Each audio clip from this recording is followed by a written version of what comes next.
विधानसभेचं पावसाळी अधिवेशन कालचा शेवटचा दिवस आणि काल ज्या पद्धतीने या विधानसभा अधिवेशनामध्ये जयंत पाटलांनी ज्या पद्धतीचा विस्फोट केला आणि ज्या पद्धतीनं तुकाराम मुंडे या महाराष्ट्रामध्ये भेसळयुक्त दूध किंवा खराब दूध या पद्धतीने रोखण्यासाठी अहोरात्र प्रयत्न करतायत, परंतु या प्रयत्नावर कशा पद्धतीने लोकप्रतिनिधी पाणी सोडतायत याची चांगलीच ग्वाही काल त्यांनी विधानसभेत दिली आणि मुख्यमंत्र्यांना चॅलेंज दिलं की कोण आहे आमदार की ज्याची बायको या दूध संघाच्या या दूध संकलन केंद्रांच्या मालकांना फोन करून धमक्या देते की माझं खराब दूध घ्या.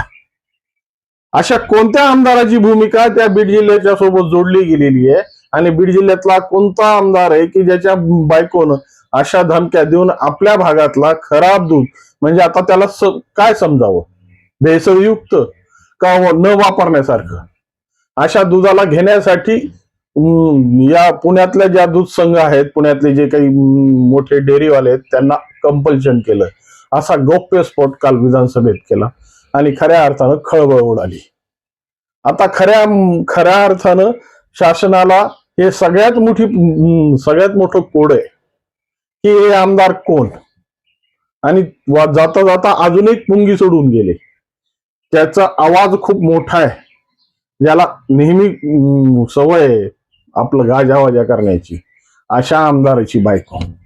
आता हा प्रश्न खऱ्या अर्थानं सामाजिक क्षेत्रामध्ये खूप मोठ्या चर्चेला येणार आहे, कारण की ज्या आमदारांवर जबाबदारी असते सामाजिक परिस्थिती सुधारण्याची, सर्वसामान्य लोकांची हित जोपासायची आणि सर्वसामान्याचे प्रश्न मांडायची, आता तेच प्रश्नाची परिस्थिती जर अशा परिस्थितीत अडकणार असेल आणि आपल्या संवैधानिक पदाला मिळालेल्या तो अधिकाराचा जर अशा पद्धतीनं दबाव तंत्राचा वापर करण्यासाठी जर वापर करण्यात येत असेल तर खऱ्या अर्थानं त्याला कोणती उपमा द्यावी यासाठी मी तुमच्या समोर आहे.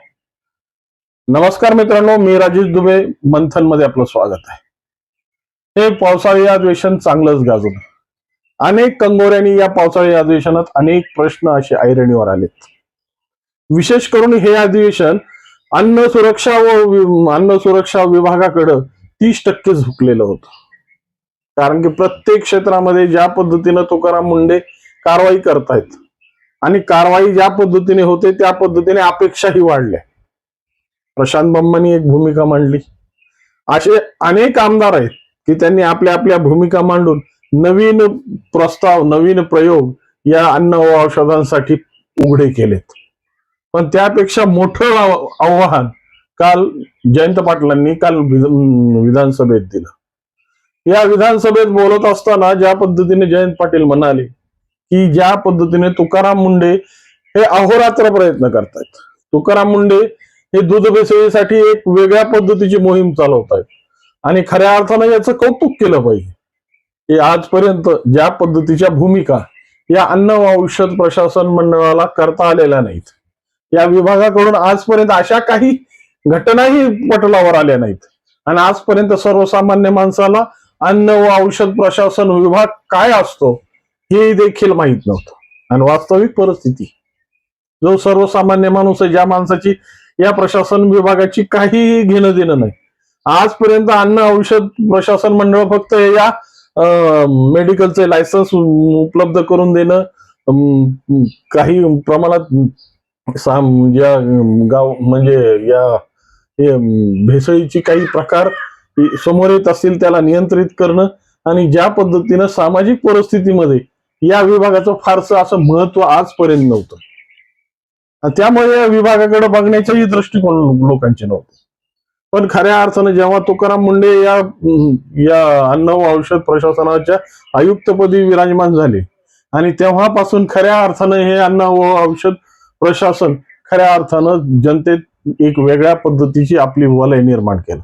कदाचित पोलीस प्रशासनाच्या वरही याची परिस्थिती निर्माण झाली. ज्या पद्धतीने सर्वसामान्य माणसाला खाकीवर दिसणारा माणूस हा पोलीस प्रशासनाचा आहे असं समजून कायदा आणि सुव्यवस्था राखण्यासाठी त्याचं कर्तव्य, पण अन्न व औषधाच्या संदर्भात असा कसलाही गणवेशही नाही आणि कसल्याही पद्धतीचा भूमिकाही नाही. परंतु ती भूमिका असताना सुद्धा आजपर्यंत ज्या अधिकाऱ्यांनी या गोष्टी झाकत आले होते, त्याला उजाळा देण्याचं मात्र काम तुकाराम मुंढे साहेबांनी केलं. आणि या परिस्थितीमध्ये आता ज्या पद्धतीची भूमिका आणि ज्या पद्धतीची परिस्थिती तुकाराम मुंढे साहेबांच्या मुळे उघडी झाली, कारण की ह्याचे सगळ्यात मोठे करते धरते तेच आहे. ज्या पद्धतीने पुण्यातल्या सगळ्या दूध संघाची एक मीटिंग या अन्न व औषध विभागाकडे लावण्यात आली आणि यामध्ये ज्या पद्धतीच्या आचारसंहिता आणि ज्या पद्धतीच्या परिस्थित्या तुकाराम मुंढे साहेबांनी या दूध संघाच्या किंवा या दूध संकलन केंद्राच्या मालकांना मांडल्या किंवा संचालकांना मांडल्या, तेव्हा खऱ्या अर्थानं तीर्था तिटपीट झाली. आता त्याच्यातल्या काही दूध संकलन विभागाच्या संचालकांनी जे गौप्यस्फोट केले की या संदर्भात आम्ही कितीही काही चांगलं करण्याचा प्रयत्न करू, पण ज्या पद्धतीने लोकप्रतिनिधींच्याच घरातून या पद्धतीची भूमिका मांडली जाते, याच पद्धतीनं आमच्यावर दबाव तंत्र टाकला जातो आणि बीडच्या एका आमदारांच्या बायकोचे सारखे फोन आम्हाला येऊन आम्हाला धमक्या दिल्या जातात, आमचं दूध घ्या म्हणून. मग या प्रकरणात आता एवढं सगळं क्रांतिकारी प्रयोग महाराष्ट्रात चालू असताना हे दुधात मीठ टाकण्याचं काम कोणत्या आमदारांच्या मिसेसनं केलं, हा सगळ्यात मोठा प्रश्न आता ऐरणीवर आलाय. वास्तविक स्वरूपात आमदार वेगळे ना आमदारांच्या मिसेस वेगळ्या. आमदारांना आम्ही लोकप्रतिनिधी म्हणून निवडून दिलं आणि लोकप्रतिनिधी म्हणून निवडून दिलं याचा अर्थ त्यांना आमच्या वतीनं आमचे प्रश्न, आमच्या अडचणी, आमच्या समस्या आणि आमच्या भागाचा जो रखडलेला विकासाचा प्रश्न आहे त्याला सोडवण्यासाठी आम्ही त्यांना सभागृहात पाठवलं. पण जर या पद्धतीची अराजकता, या पद्धतीची मुजोरी आणि या पद्धतीची जर भूमिका या आमदारांच्या घरच्यांकडून जर होत असेल तर खऱ्या अर्थानं हा प्रश्न खूप मोठा आहे. कारण की ज्या पद्धतीनं सर्वसामान्य माणसाच्या मतावर निवडून येणारे हे या पद्धतीच्या भूमिका मांडून स्वतःची मक्तेदारी कशी दाखवू शकतात. आपल्या दूध संकलन केंद्रांमध्ये ज्या पद्धतीच्या दुधात भेसळयुक्त दूध येणार आहे त्याला वरच्या पातळीवर नेण्यासाठी आपल्या पदाचा गैरवापर कसा करू शकतात. आणि खऱ्या अर्थानं जर कितीही पाणी स्वच्छ करण्याचा प्रयत्न केला तर अशा पद्धतीच्या आलेल्या घाणी या गंगेचं पावित्र्य ठेवणार आहेत का? आता हा सगळ्यात मोठा प्रश्न आहे. मुख्यमंत्र्यांसमोर सगळ्यात मोठं आव्हान आहे. कारण की सत्ताधारी येत आणि सत्ताधारी असल्यामुळं या सगळ्या गोष्टीचं नियंत्रण करणं त्यांची आद्य कर्तव्य. आता हा कोण आहे आणि कशा पद्धतीने यांची ही मनमानी या महाराष्ट्रात चालली आहे किंवा पुण्यासारख्या ठिकाणी सुद्धा यांच्या आवाजामध्ये एवढा दम आहे की पुण्यासारखे दूध संकलन केंद्र किंवा जे काही फेडरेशन आहे दूध घेणारे ते हे सुद्धा यांच्या आवाजाने कापतात. याचा अर्थ हस्ती मोठी आहे. पण हस्ती मोठी असली तरी सामाजिक परिस्थितीमध्ये अशा पद्धतीच्या जर कुटील कारवाया करणार असतील तर त्याचं अस्तित्व शून्य आहे. कारण की ह्या सगळ्या परिस्थित्या सर्वसामान्य जनतेशी जोडलेल्या आहेत आणि या सगळ्या गोष्टी करताना सर्वसामान्य जनता यांच्याशी जोडली गेलेली आहे. कारण की सर्वसामान्य जनतेचं जर आरोग्य धोक्यात येत असेल, सर्वसामान्य जनतेची प्रश्न जर अशा पद्धतीनं अडचणी येत असतील, मग या आमदारांच्या मिसेसनं नेमका हा प्रकार कशामुळे केला आणि कोण आहे ते आमदार, या आमदारांची भूमिका नेमकी काय? आता कशा पद्धतीने या सगळ्या तिड्याला मुख्यमंत्र्यांना सोडवायचंय आणि खऱ्या अर्थानं हा सगळ्यात मोठी गुगली आमच्याही डोक्याला आणून सोडलेली. आम्हालाही सगळ्या समोर हा सगळ्यात मोठा एक प्रश्न उभा करून जयंत पाटील साहेब मोकळे झाले की हा आमदार कोण आहे, कोण आहे हा आमदार, कशामुळे या पद्धतीच्या भूमिका घेतो आणि या पद्धतीच्या दूध संकलनाच्या माध्यमातून कोणाची मक्तेदारी. आता हा प्रश्न खऱ्या अर्थानं सामाजिक पटलावर आल्यामुळं सामाजिक पटलावर याची खऱ्या अर्थानं मीमांसा झाली पाहिजे. खऱ्या अर्थानं याचं चिंतन झालं पाहिजे की ज्याला आम्ही आमचं रक्षणासाठी विधानसभेत पाठवतो तोच माणूस स्वतःच्या मिळालेल्या संवैधानिक अधिकारांचा कशा पद्धतीने वापर करतो.